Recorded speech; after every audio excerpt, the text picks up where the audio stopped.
We all want to experience success. And for that, we do many things. We want to expand our possibilities, we want to develop, we want to grow. That means we want to become successful. Well, success is the destination. And we need to understand what is the process towards reaching the destination. And if you can understand the process, reaching the destination becomes very easy. Well, behavioral scientists have made a lot of research and they have found out there are three areas a person needs to grow and develop in order to be successful. Now, let's call this as a success triangle.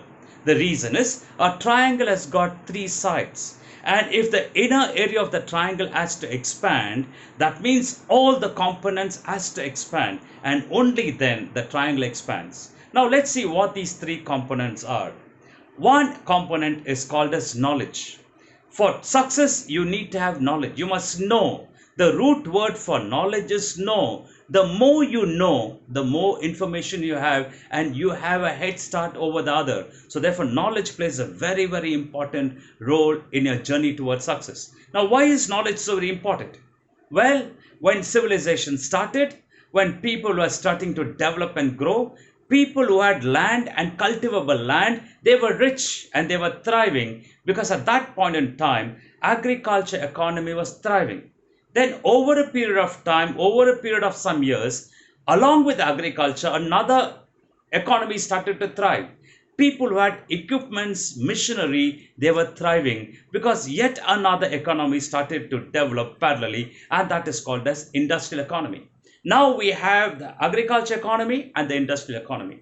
Well, in this 21st century, if you have knowledge, if you have the skill and competence, you are going to be successful because we are very fortunate. We are living in an era of knowledge economy. So, therefore, having knowledge is of great importance. Understanding this importance, parents take a lot of trouble to ensure that children are well educated.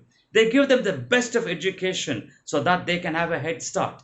Well, as you see, the youngsters, they take up so many competitive examinations and they prepare themselves for all the top institution to get into the professional arena. Well, these are very, very important. That's why you'll find the best of management institution is in this country, the best of medical institution is in this country, the best of engineering institution is in the country, the best of software development centers also here.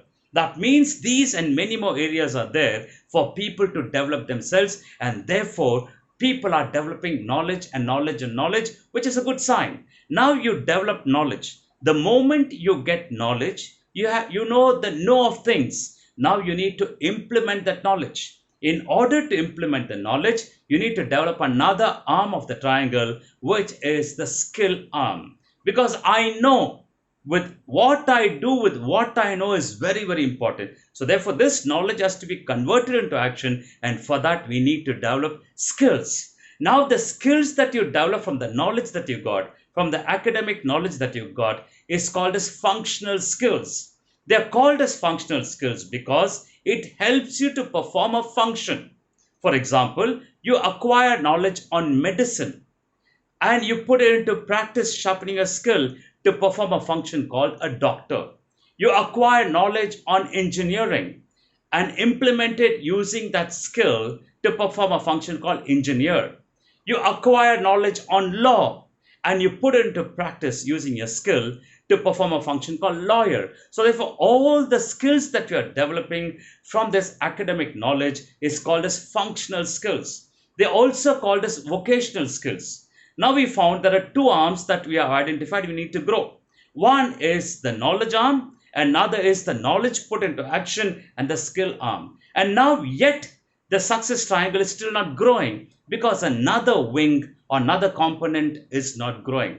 Now what is that component? We all know that component, and that component is called as attitude. You need to develop on your attitude, and the moment you start developing on your attitude, your success triangle is expanding. Now, what is attitude? I ask this question to so many people in my seminar or in the companies that I go and meet. I ask them, what is attitude? Simple answer I get from the company or the managers is that people have to change their attitude. That means for many people, attitude is trying to find fault with the other and defending their own. That is not attitude. Well, I want to give you a very powerful definition of attitude. If you can understand this definition and implement it, you are certainly going to have the right attitude. It says attitude is the quality of your thought process with which you approach a situation. Well, there are only two kinds of quality. One is good quality, another is bad quality. If you have good quality thought process, you are a positive minded person.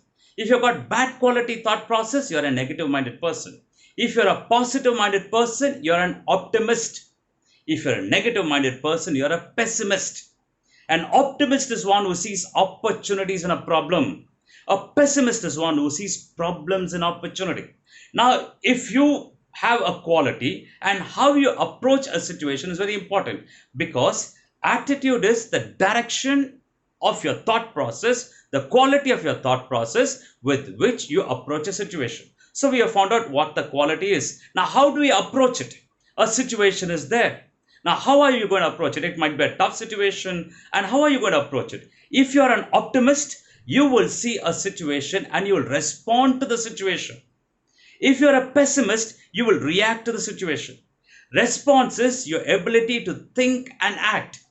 Reaction is acting without thinking, or acting and then thinking.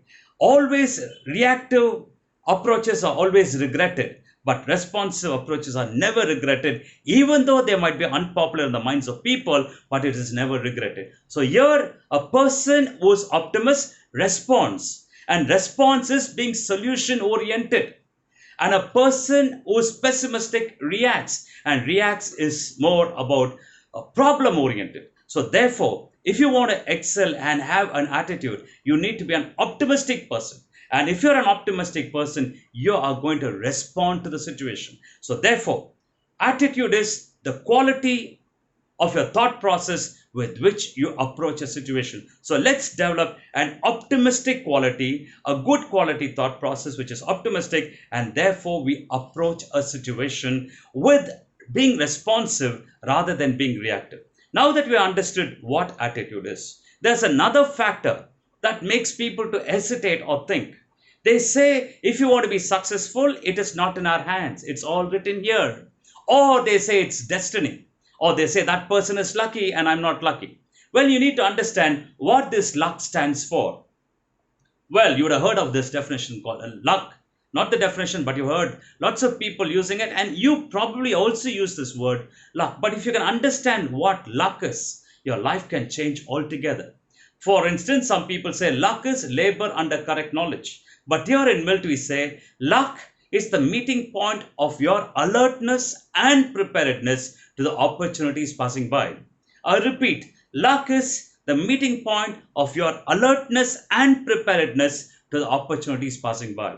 There are lots of opportunities passing our way. There are lots of opportunity that has passed our way, and there are lots of opportunities, a plethora of opportunities passing our way. Now, are you alert and prepared to these opportunities? And that is what defines your luck, and that is what defines your destiny. Therefore, destiny is in your hand.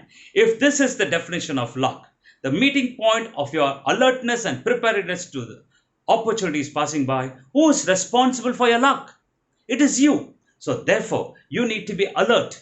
Alert in sense, if you are an optimistic person, you are always alert. A pessimistic person is not alert, is only brooding about the problem or the missed opportunities. So you need to be alert, and for that, you have an optimistic mindset. And you need to be prepared. You must have the knowledge and skill and the competence. The moment you got your competence and the moment you are alert, you are going to grab an opportunity. Let's say if you are alert, you see an opportunity passing by. But if you're not prepared, you will not avail the opportunity. Or let's say you're prepared, you got the competence, you got the knowledge and the skill. But if you don't have that optimistic attitude in you, you're going to miss out on that opportunity. So therefore, luck is the meeting point of your alertness and preparedness to the opportunities passing by. So therefore, take charge of your life and take responsibility, and don't blame it on others, because you are responsible for your very own life. So what you can do, you must do. And if you don't do what you must do, then you can't blame anyone else. So therefore, take responsibility and take charge.